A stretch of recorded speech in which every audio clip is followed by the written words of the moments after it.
എത്ര ശ്രദ്ധയോടെയും വൃത്തിയോടെയും തയ്യാറാക്കിയാലും അറിവില്ലായ്മ മൂലം നമ്മുടെ ഭക്ഷണശീലങ്ങളിൽ വന്നുചേരുന്ന ചില അപകടങ്ങളുണ്ട്. പൊതുവെ ഭക്ഷ്യവിഷബാധ സംഭവിച്ചു എന്ന് വിചാരിക്കാറുണ്ടെങ്കിലും സത്യത്തിൽ അങ്ങനെയല്ല. ചില ഭക്ഷണങ്ങൾ തന്നെ ചിലർക്ക് അലർജി ഉണ്ടാക്കാം. ഉദാഹരണത്തിന് കക്ക, ചെമ്മീൻ, ഞണ്ട്, ഗോതമ്പ്, പാലുൽപ്പന്നങ്ങൾ എന്നിവ. നമുക്ക് അലർജി ഉണ്ടാക്കുന്ന ഭക്ഷണങ്ങൾ ഏതൊക്കെയാണെന്ന് തിരിച്ചറിഞ്ഞാൽ മാത്രമേ ഇത്തരം അപകടങ്ങൾ ഒഴിവാക്കാൻ കഴിയുകയുള്ളൂ. അതുപോലെ പലരുടെയും സംശയമാണ്, എന്തുകൊണ്ടാണ് പാലിലും ബ്രെഡിലും ബണ്ണിലുമൊക്കെ മാനുഫാക്ചറിംഗ് ഡേറ്റ് കാണാത്തതെന്ന്. എന്നാൽ 7 ദിവസത്തിൽ താഴെ കാലാവധിയുള്ള പാക്കറ്റ് ഭക്ഷ്യവസ്തുക്കളിൽ മാനുഫാക്ചറിംഗ് ഡേറ്റ് ആവശ്യമില്ല. പകരം യൂസ് ബൈ ഡേറ്റ് മാത്രമേ ആവശ്യമുള്ളൂ. കറികൾ ഉണ്ടാക്കാനായി എടുക്കുന്ന കൂട്ടത്തിൽ മുളച്ച ഉരുളക്കിഴങ്ങുകൾ ഉണ്ടെങ്കിൽ അത് പാടെ ഒഴിവാക്കുക.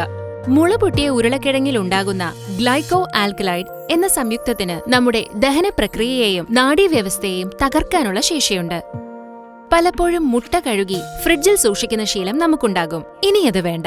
നമുക്ക് കണ്ണുകൊണ്ട് കാണാൻ കഴിയാത്ത 5000-ലേറെ സൂക്ഷ്മദ്വാരങ്ങൾ മുട്ടയുടെ പുറന്തോടിലുണ്ട്. കൂടാതെ അവയെ പൊതിഞ്ഞുകൊണ്ട് നേർത്ത ഒരു ആവരണവും. മുട്ടയ്ക്കുള്ളിൽ കോഴിക്കുഞ്ഞ് വളർന്നു തുടങ്ങുമ്പോൾ അതിനാവശ്യമായുള്ള ഓക്സിജൻ എടുക്കാനാണ് ഈ സൂക്ഷ്മദ്വാരങ്ങൾ.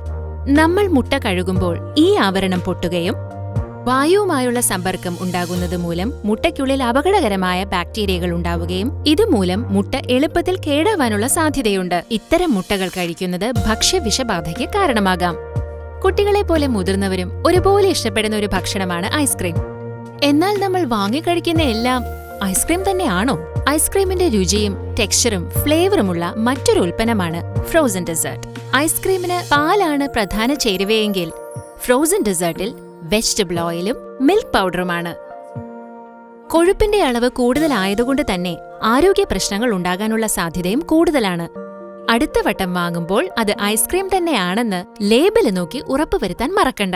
സുരക്ഷിതാഹാരം ആരോഗ്യത്തിനാധാരം.